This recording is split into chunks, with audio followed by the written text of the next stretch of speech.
Is it just me, or does anyone else notice an influx of TikTokers shifting over to YouTube? With all this talk about Reels being demonetized, TikTok being banned, and YouTube Shorts now being monetized, it feels like all these short form creators are feeling the walls closing in on them and realizing that YouTube is where it's at. So let's talk about it. And of course, this is just my opinion, but I am seeing a lot of other small YouTubers letting this play with their mindset, so I thought it was worth the conversation.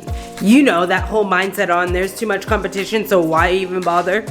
So here's my thought on why it's not serving you to let this influx of TikTokers get to your head, why I still believe long form video is relevant, and what I think a small creator should be focusing on while this shift is happening. And at the end of the day, for me, it comes down to trusting that you are in the right place with YouTube. YouTube has a proven track record. It is not going anywhere. To this date, it is still a solid spot to build. And it has been for a while. Think about how many social platforms have come and gone since YouTube started. And now with them carving out a spot in the podcast world with their RSS feed, it is the place to be. But that really hasn't changed.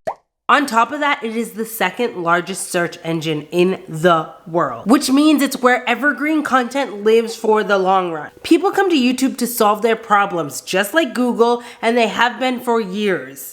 YouTube is king when it comes to payouts, and we are seeing this become more clear with time. You have the ability to earn way more as a creator because they're not paying you out of a limited fund. Like with TikTok, the more creators that join the platform, the less they all get paid.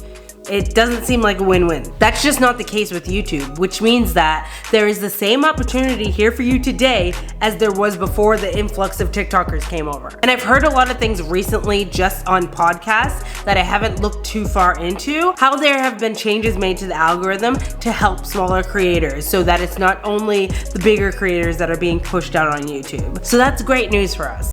Now, I believe that long form will always be relevant, and for me, it breaks down to these three things: demand, depth, and endurance. There is still a demand for long form content, and as much as short form has taken off, there is still a time and place for long form videos that people want to see. I know for me, I cannot get enough of my favorite creators. The longer, the better. I watch YouTube videos while I'm cooking, while I'm doing my hair, and it's so much easier to throw on a 15 to 30 minute video than it is to scroll and actively have to be on my phone to go to the next short form.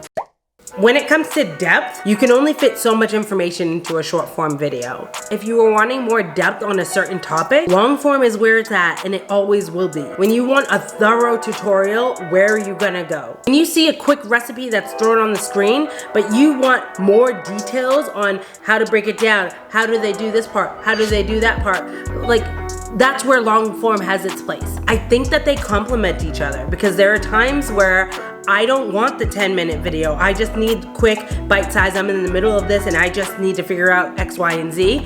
Bang, a quick reel, a quick short, a quick TikTok is going to solve that. But when I need the in-depth stuff, I'm going to the long form every single time. And the endurance. Unlike a reel or a TikTok where they usually start dying down after the first week, unless it's gone like mega viral, long form, especially great long form with killer SEO, thumbnail, and title, is going to keep performing. It will continue to bring in views to that channel for as long as that channel exists. This is also known as evergreen content. So it's able to withstand the long term. And that's why we always hear that YouTube is a marathon, not a sprint.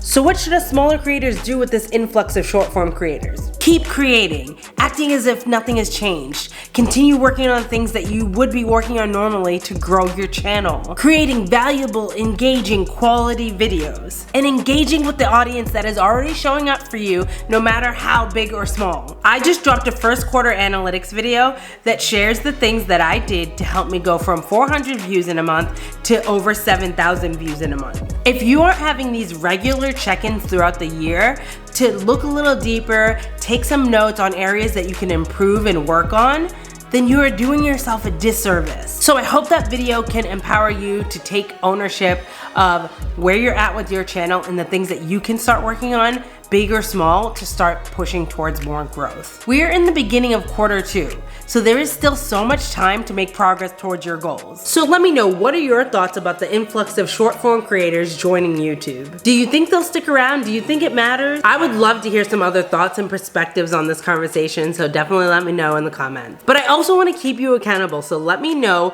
what you're going to focus on in the next 90 days to help you grow as a creator. Thank you so much for watching. Consider subscribing, and I hope to see you tuning into another video soon. Bye!